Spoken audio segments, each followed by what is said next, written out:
Hello and a very warm welcome. Your top global stories from around the world.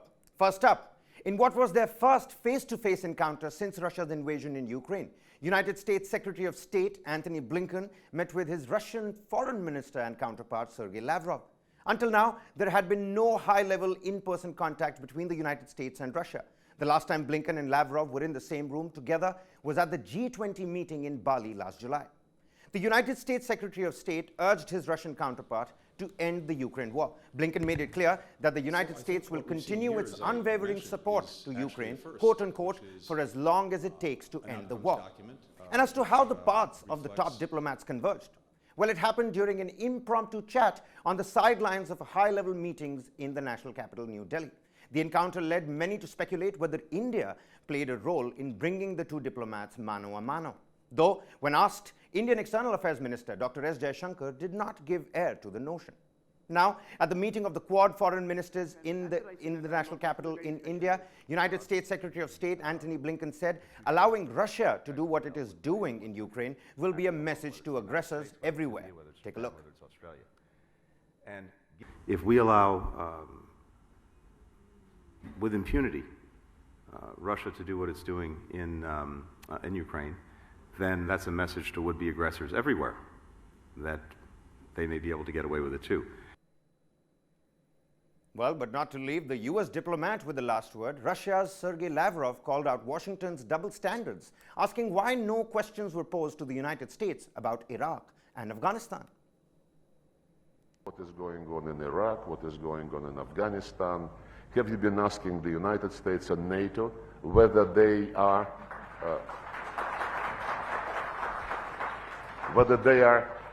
certain of what they are doing?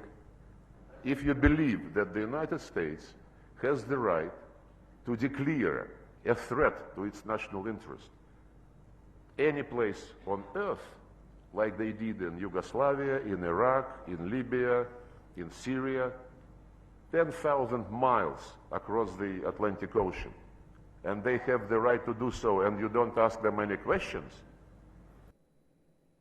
Well, whilst we're at it, let's move on to the latest development in and around the Ukraine-Russia war.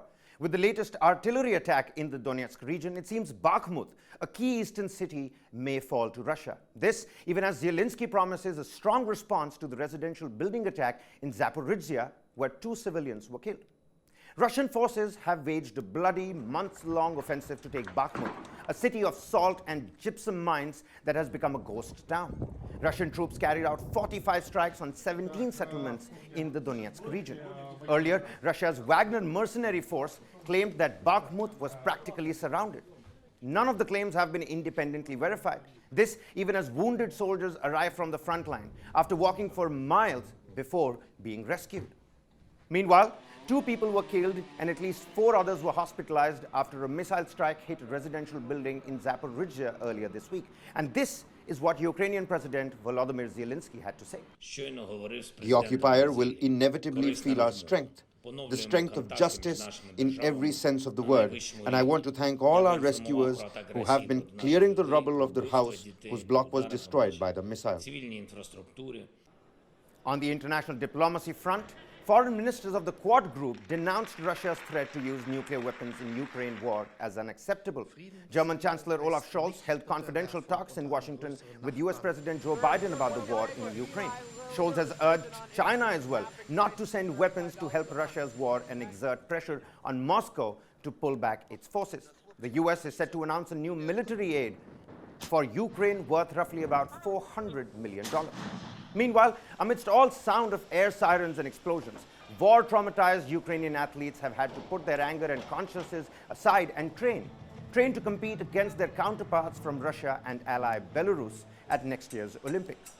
Even as people visit empty and underground subway stations, taking part in dance lessons to keep their minds off the raging war, cultural and historic murals are being covered in hardened glass to protect them. But that's not all. There are wild animals that need to be rescued as well. A shelter has been created, and among the animals rescued are lions, tigers, and a leopard as well.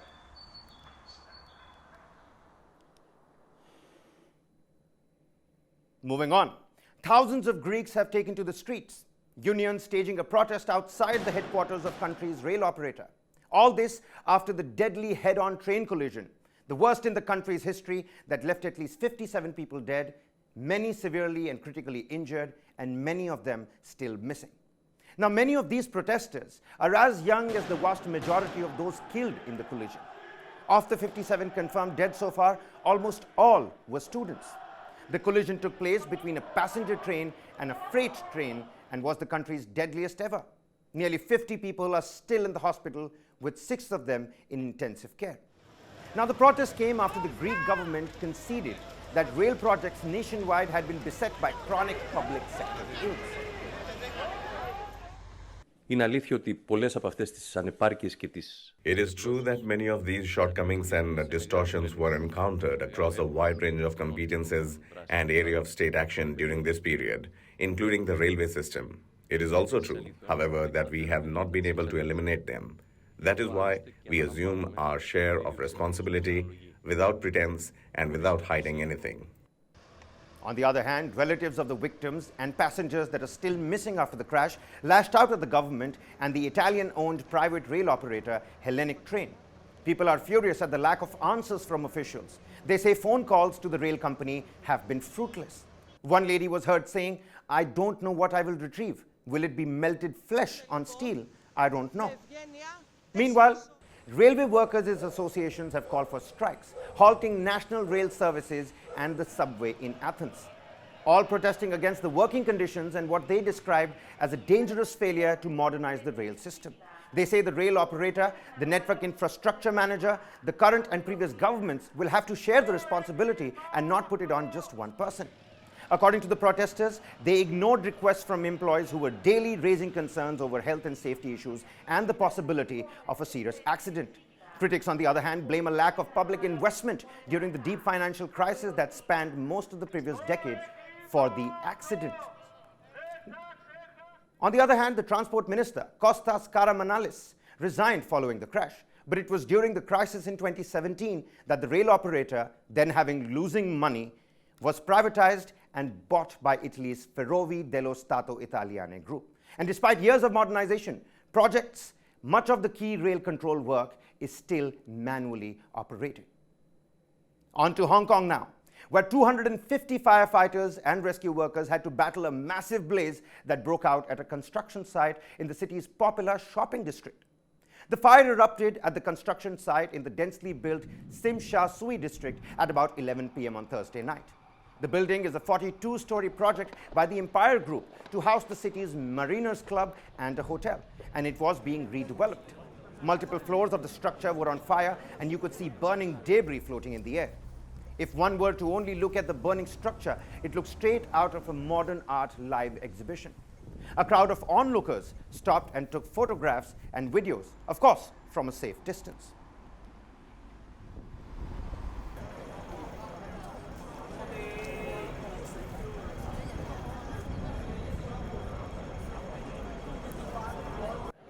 Fortunately, no casualties have been reported. But one must note that the site is surrounded by a shopping center, several hotels, and some residential and commercial buildings as well. Residents of 3 nearby buildings and a total of 170 odd people had to be evacuated, but there is still not a clear number as to how many people have been affected. Police said 4 adjacent buildings also caught on fire, but those blazes were extinguished. And as dawn broke, the fire was less serious, although flames could still be seen on multiple floors. The structure's exterior walls all blackened and parts of its scaffolding still falling off. Up next, it's being called as once-in-a-generation event by the Weather Department officials.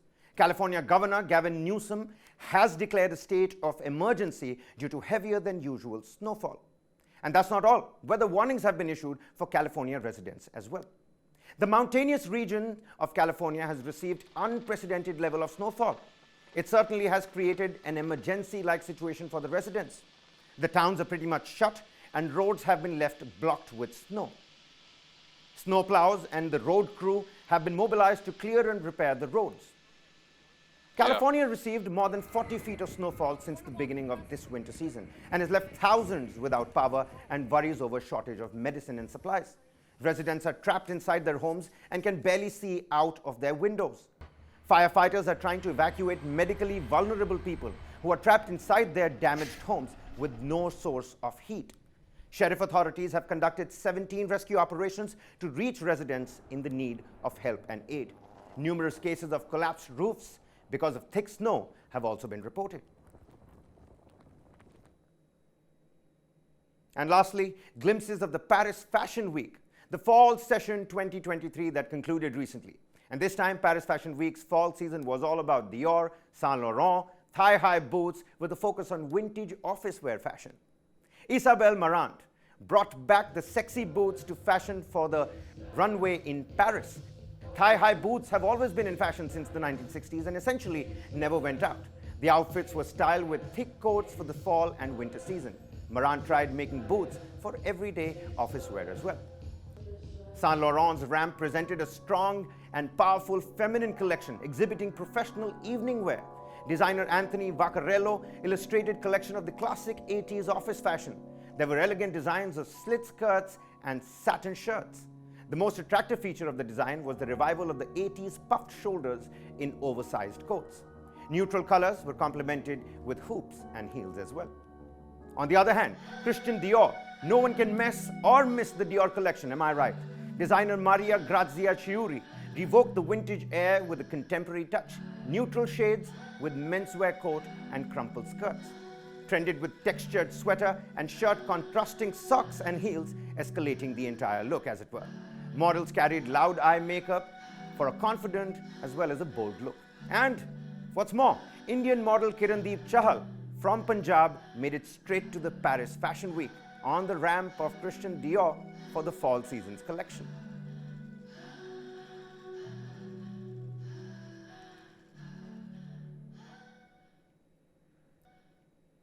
And that's all the time we have for you in this edition of Around the World. For more incisive analysis and cutting-edge documentaries, keep it with News 9. Thanks for watching.